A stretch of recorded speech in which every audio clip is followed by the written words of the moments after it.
Well, you talk about, different eras. So these days you're in the social media era where back then, if you wanted to get at another rapper, you had to go book studio time, create a song, put the song out, get it distributed, because there was no internet. You can't email it. I mean, there technically was email, but no one really had email back then. No. So, and you had mentioned in a previous interview that the 90s era was more aggressive than it is now. Yes. Can you explain that? Well, two of our biggest MCs out the 90s got murdered. R.I.P. Tupac, Shakur, and Biggie Smalls. And that should show you enough that, our era was very serious about what we did, and we took this music shit serious. Like I said, like you said, you're right. It wasn't that kind of communication y'all have now. We had to distribute a record for a disc record to be played, or even put it on a tape and for it to be played on a mix show. But usually the beefs, and KRS-One can vouch, usually beefs was meeting you at your show, or meeting you at your sound check, or just coming to your block, or setting that, whatever. It was definitely more of a more right there in your face kind of thing than, to now where you can just communicate through social media and y'all can quiet the beef down. And that's good.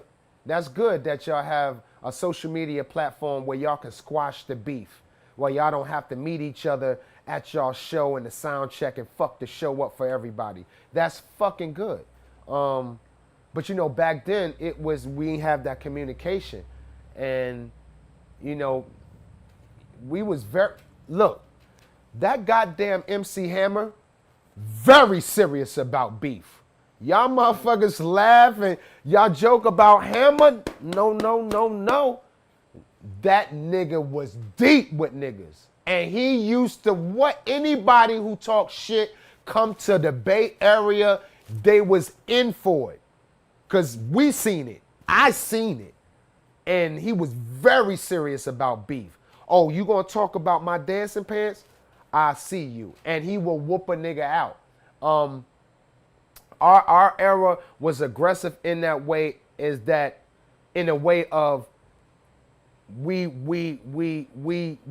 love this music so much that we was willing to meet you at your show for it. We wasn't ready to talk with the media, to calm it down. We didn't let it die through everyone talking because everyone got it on their email or their blog, and now the beef is settled. No, once someone said something about you, it was hard to hear another response like, did he say sorry? And if he did say sorry, it ain't come through the grapevine to another week or so. By then, you already done seen a nigga at another show already. So, yeah, it was really, really aggressive, man. And yeah, shit went down in the streets. It wasn't really no phone calls, no emails saying I'm sorry. It was just right there. Okay, you said something. We meeting you at your show. You know the routine. And my crew was good for doing that. Big up the DJ Twins, Brooklyn. We in the building, Brick City in Brooklyn. But yeah, we seen niggas on the spot all the time. We ain't give a fuck. Like who are some of the people that you had issues with during that era? Who have I had problems with? I never had problems with nobody. Me and Mobb Deep used to have a little beef and shit, but it wasn't nothing. We seen them one time and it was over. We squashed it. We never got the fight and it was nothing. I really never had no beef with nobody. All my beefs was you ain't hear about. It was on the street. Like my shit wasn't televised. And real niggas that's like me, that's in the rap game, that just don't give a fuck, that you ain't gonna let the rap game change you. If anybody talks shit or whatever, you gonna go see them regardless. You don't give a fuck about the rap game. I'm one of those niggas. I can laugh with you in the whole day, and I don't brag about no guns and no hammers, no nothing. But when it's time, I go get my brother and we go get that hammer and we handle fucking business. And all my beefs, most of my beefs, I got my hammer myself and went to go see the nigga. Like, yeah, and they were surprised to see me too. Like, yeah, I heard you was, maybe we can, and yeah, they had they hammer most of the time too. And yeah, it could have went either way, but it wasn't televised. And I ain't never talk about it, and you won't hear that in my record. But yeah, that shit really go down, especially where I'm from. And I got to stay on my toes with that. So yeah, but far as the rap game, I'm a smoker. Smokers don't be getting in. Come on. Smoker, come well, on, smoke. you mentioned MC Hammer. I remember I seen an interview with MC Search from Third Base. And remember, Third Base had dissed MC Hammer. Yeah.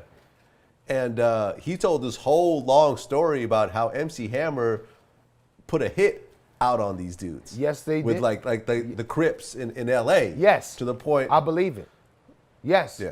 MC Hammer don't fucking play. And believe me, you not. If they would have came back in L.A. and that word was crossed, they probably would have got touched. It was serious.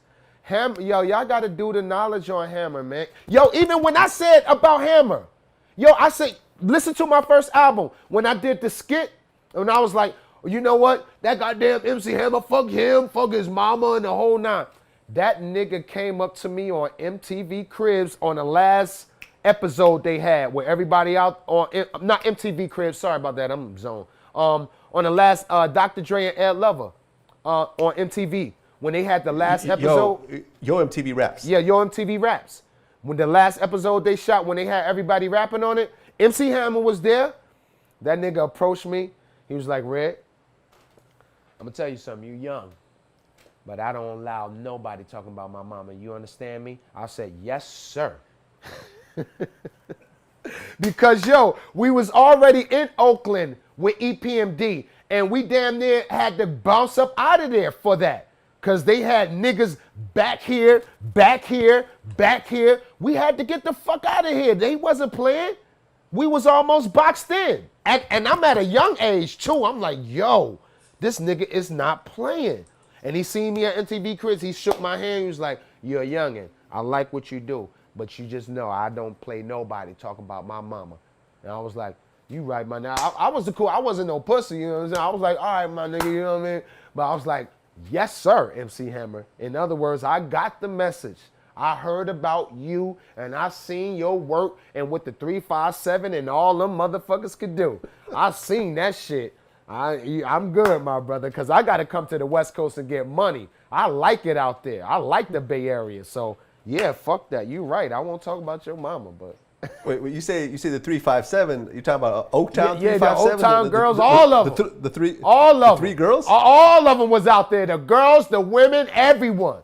The men, everyone. Everyone rolls. It wasn't just niggas out there. Bitches was ready to mash any bitches that we had or any other crew had. Any bitches y'all came with, they getting mashed out too. Serious. It was serious with Hammer. Crazy. It was, yo, you I ask around. know. I've interviewed MC Hammer before. Ask around. It ain't just me talking shit. And I'm a real nigga. And I don't brag on other niggas, but I say that about Hammer because he did so much for rap, even though people didn't consider him as an MC. But regardless, he's a black man that helped carry the culture over, and he did it big. And he's a guy that believed in anything that he gonna do that shit big. That's just what it is. Whether it's gonna be music or you gonna talk about me, we gonna fight. This is my crew, 100 motherfuckers. So I gotta respect that man. I always respected him. That's why I talked about him on my album, because I respected him. Like, he's so large, I gotta get at him.